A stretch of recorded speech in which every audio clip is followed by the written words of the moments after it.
Tayari tumeshaondolewa kwenye hatua ya makundi ya ligi mabingwa Afrika na tumeshindwa kufuzu kwenda hatua ya robo finali, lakini tunayo furaha kubwa kutokana na maendeleo chanya ya kikosi chetu katika mchezo wa jana dhidi ya Petro.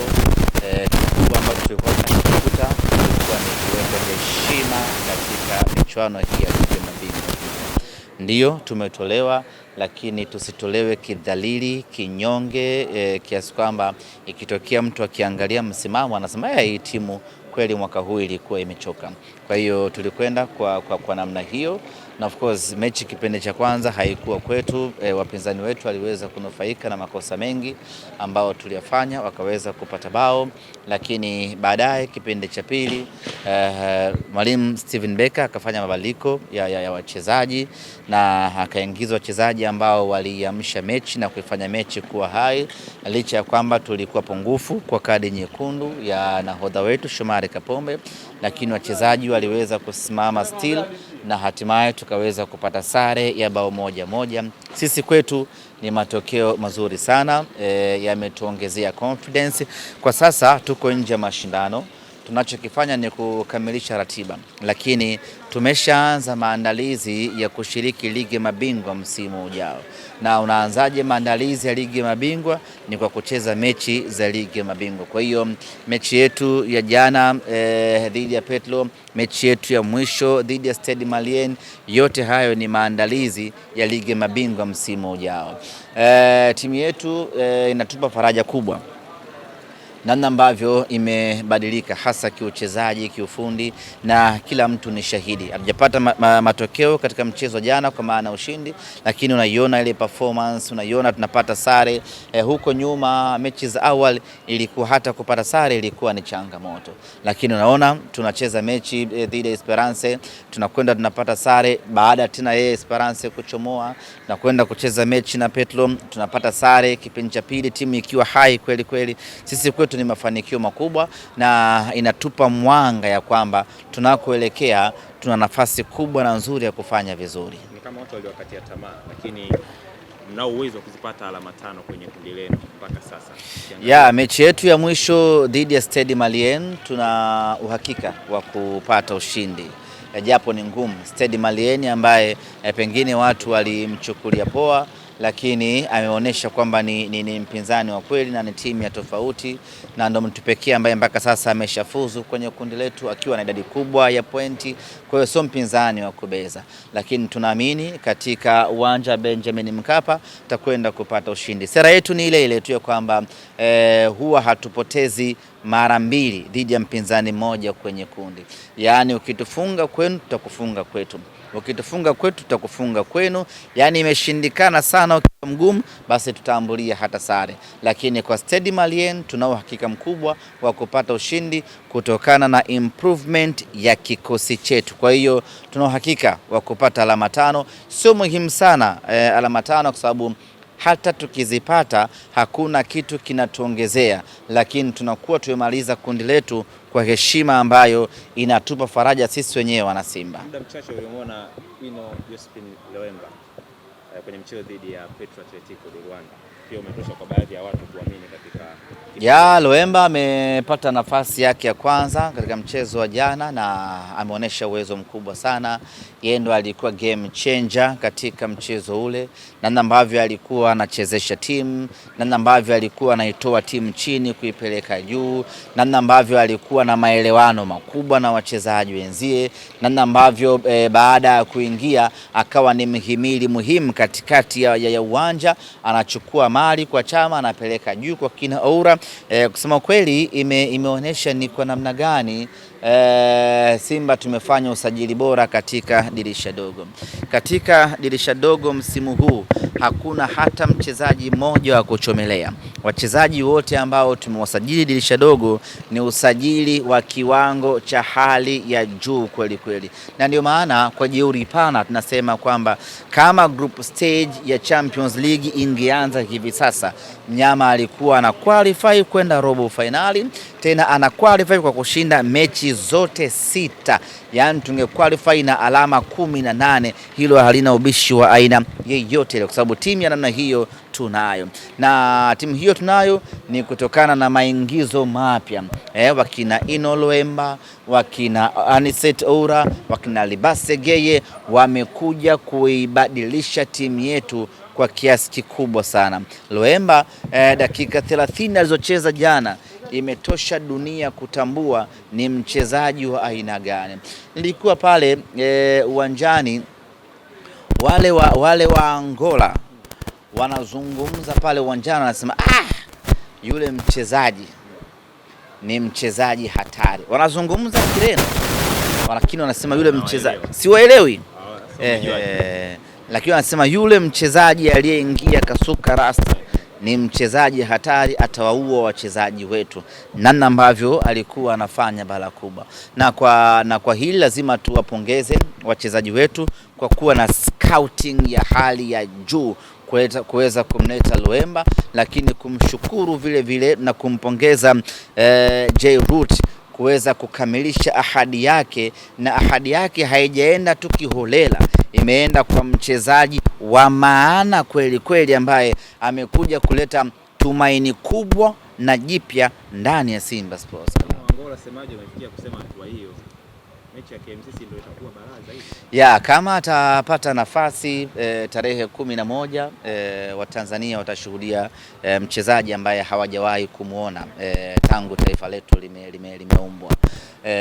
Ni mchezaji wa daraja la juu sana, ni mchezaji ambaye anatia hamu kumuona akiwa na mpira, anatia hamu kumuona asipokuwa na mpira, anatia hamu kumuona akiwa anamkimbiza mtu, anatia hamu kumuona akiwa anakaba na ana nguvu. Jana uliona alipewa pasi na Duchu, alafu kuna mchezaji wa Petro akawa anakaribia kuwahi ule mpira, basi alimpa bega moja, yule bwana akagalagala mpaka nje ya uwanja. Ino akachukua mali kampa Anicet Oura akaipiga ndefu kule kwa mwalimu akaingia nayo. Ilikuwa ni ukatili wa hali ya juu sana. Kwa hiyo tarehe 11 katika uwanja wa KMC, kwanza na uhurumia KMC watakwenda kukutana na mchezaji ambao hawajawahi kukutana naye in terms of ubora, in terms of maarifa ya mpira wa miguu. Maana yake ni kwamba wataenda kuteseka maradufu, lakini majukwaani na kwenye TV mashabiki wataenjoy kumuona Anicet, kumuona Ino Luemba. Mimi niwaite mashabiki wa Simba, unajua wachezaji wa aina ya kina Luemba tumezoea kuwaona kwenye TV wakicheza, kwa maana kwamba wakicheza huko mbalimbali Maulaya. Sasa tumekuja kumuona Luemba Mwenge, hapo Mwenge Vinyago, unamuona live Innocent Luemba. Unakaaje nyumbani kuacha kuja kupata burudani kubwa? Lakini Ino Luemba ni moja tu, kuna hatari nyingine ya kina Oura, kuna hatari nyingine ya kina Libase Geye. Simba yetu imekamilika, alafu tuna mtoto mdogo wa miaka 17 Cleotus Chota Chama, naye anafanya balaa kubwa katikati ya uwanja. Simba mpya kusema kweli, ni Simba ya asali maziwa, ni Simba ambayo imekamilika kwa kweli.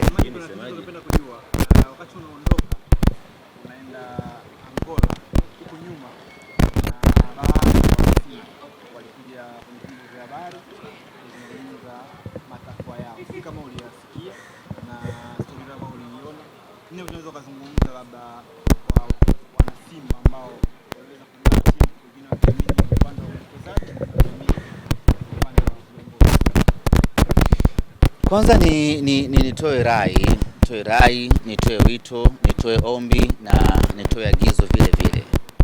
Sasa umefika muda wa wanasimba kuiacha Simba ama kuipa Simba utulivu.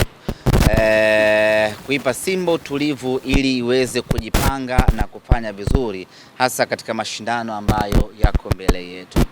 Kwa sasa limebuka hilo wimbi la majibizano, la kila mtu kuzungumza, la kila mtu kuongea, la kila mtu kutoa matakwa na mapendekezo, na kila mtu kutoa maoni yake, na kila mtu kuzungumza kile ambacho anahisi kwake ni sawa sawa. Yote haya ambayo wanazungumza, haijalishi yana uhalisia ama hayana uhalisia, lakini impact yake wanaikosesha timu yetu utulivu, wanaifanya Simba yetu iwe na mawenge, wanaifanya Simba yetu ishindwe kutawalika. Mimi nitoe rai kuambia wana Simba kwamba tuachane mara moja na tabia hiyo, tuipe timu utulivu ili tuendelee kujipanga kuelekea katika mechi zinazokuja. Ni kweli tumefanya vibaya katika mashindano ya kimataifa, tumetolewa katika hatua ya makundi, hatujazoea matokeo ya namna hiyo, lakini hatuna budi kuyapokea kwa sababu hayo ni maisha ya kawaida mno kwenye mpira wa miguu. Mwaka huu tumefeli, mwakani tutaamka, tutafaulu. Maisha yako namna hiyo, na kuna mwaka utakuja hata hatua ya makundi tutashindwa kuqualify. Huo ndio mpira wa miguu, na ukichagua kushabikia mpira wa miguu lazima uwe na hizo probability kwamba mwaka huu itakuwa hivi, pengine mwaka mwingine haitakuwa hivyo. Kwa hiyo kujimilikisha uchungu, kujimilikisha maumivu na kutaka kutoka hadharani na kuanza kuzungumza maneno mengi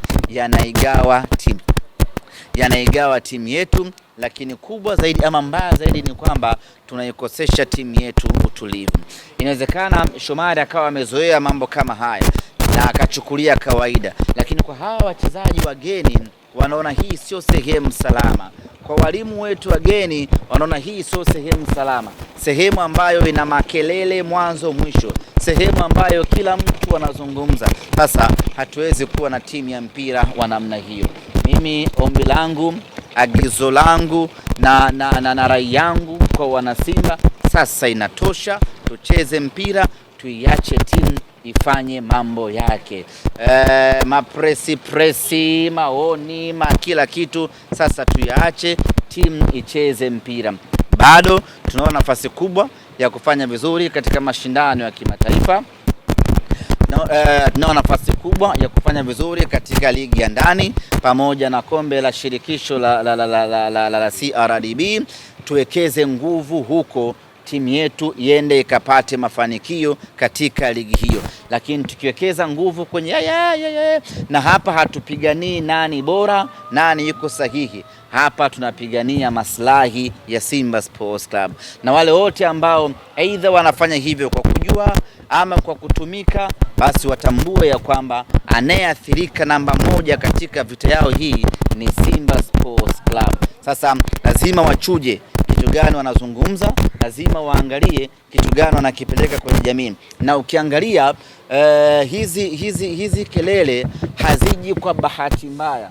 Hivi sasa Simba yetu imeonekana kuamka, matumaini mapya yameonekana kujengeka, wachezaji bora tumewapata, ndio makelele haya yanaibuka. Sasa haya makelele sio kama ya chura ya kwamba wanapiga tu kwa sababu mvua imenyesha. Haya makelele ukiangalia ndani yake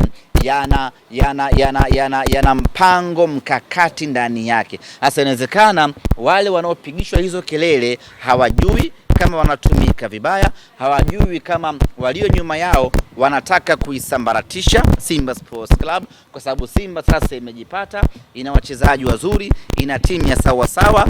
Kwa hiyo makelele yanaibuliwa ili Simba iendelee kusambaratika. Mimi niwaambie wana Simba ya kwamba tunapaswa kuacha mara moja mambo hayo. Na kama haitoshi, lazima tuwe na taasisi ambayo ina misingi yake ya kuzungumza, ina misingi yake ya kutoa taarifa, ina misingi yake ya kuwasiliana na jamii. Haiwezekani ikawa kama bwawa la Kambale, baba ndevu, shemeji ndevu, mtoto ndevu, baba nani ndevu, kila mtu ndevu. Sasa haiwezekani leo presi huku, kesho presi kule, kesho kutwa presi kule. Kila mtu akiamka tu anajihisi ana mamlaka na nguvu ya kuitisha mikutano na kwenda kuizungumzia Simba Sports Club. Tuiache Simba ipate utulivu, tujijenge, twende tukashindane na kile ambacho kiko mbele yetu. Nimemaliza. Nimeona kipindi mnaanza safari imeandika kwamba timu yenye furaha inarudi nyumbani.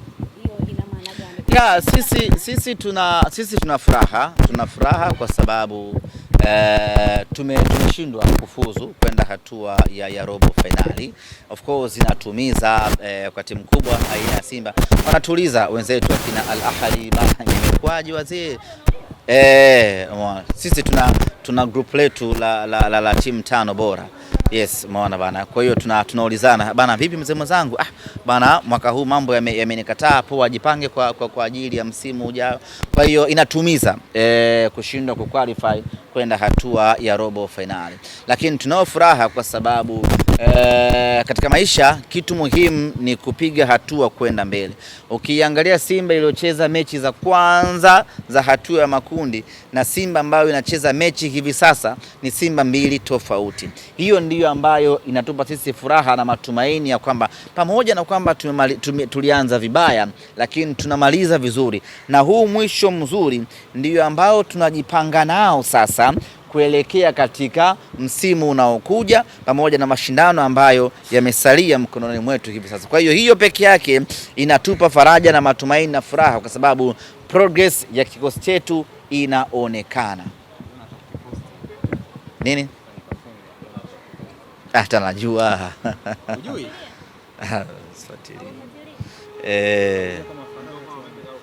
Yangu yamenizonga vibaya mno. Yangu yamenizonga. Labda pengine mpaka wiki ijayo naweza nikapata utulivu wa kwanza kupitia kundi moja baada ya jingine. Sasa hizi Simba yangu ina nani? Inanipeleka puta, kwa hiyo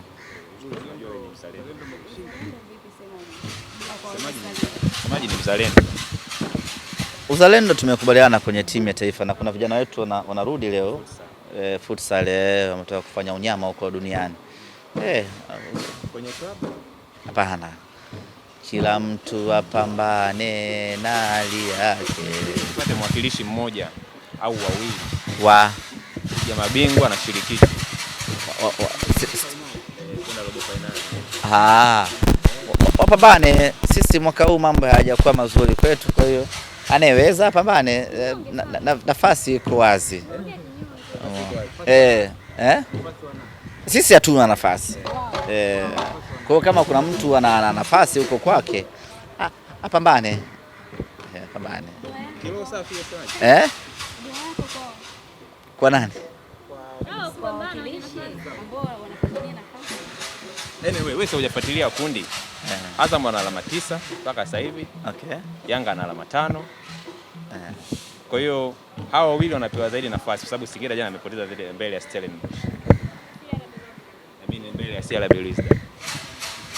Naye bado ana nafasi. Singida hana nafasi. Wakapambane. Wakapambane. Kilo safi kabisa. Sijui. Wakapambane tu. Inatoka moyoni semaje? Sijui imetoka wapi. Sijui. Moyoni sio, lakini. Moyoni sio. Moyoni sio. Ila wakapambane. Unaona kuna mlima mrefu. Wanasema wapambane. No, michuano ya kimataifa hii hakuna easy gain. Umeona, kila mtu lazima, yani kila mechi ni ngumu, hasa mechi za maamuzi huwa ni ngumu sana. Kwa hiyo ni kupambana tu. Haina neno.